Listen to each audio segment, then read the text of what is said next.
çfarë ndjesie të krijon kur shikon orendi, objekte të kohës komuniste? Është vetmja gjë që më krijon ndjesi për vetësimi, sepse unë dua të bëj shtëpinë durrës se e kam akoma, edhe shtëpinë time që jam rritur, edhe kam shumë qejf që ta bëj siç ka qenë. Dua ta kthej siç ka qenë fiks, po. Po nuk i kam gjërat, më thënë sa gjëra i kemi, sa gjëra i kam amin bufen, tjera nuk i kam dhe duhet i plotësoj. Dhe kur i shoh, kam kështu që them do pyes ku e kanë marrë. Po pse do ta ndërtosh si atëherë? Ke nostalgji? Ka qenë një kohë lumtur për ty? Fëmijëria, po, ka qenë kohë e lumtur. Unë tani nuk e di shko.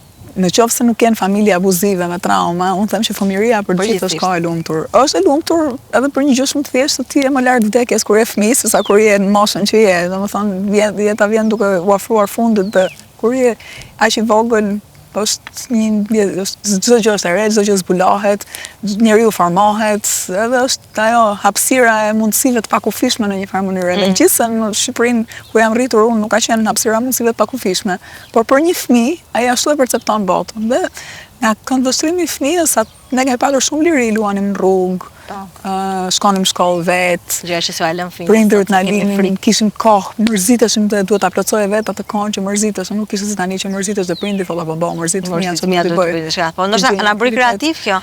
Them që unë për veten time ka pasur një rol shumë të rëndësishëm te librat që më ka shtyrë, sepse kjo më bënte që të lexoja mërzitesh edhe libër. Për të parë programin me Mbrëma Yje, mjafton të bëni subscribe në kanalin Arbana Osmani në YouTube.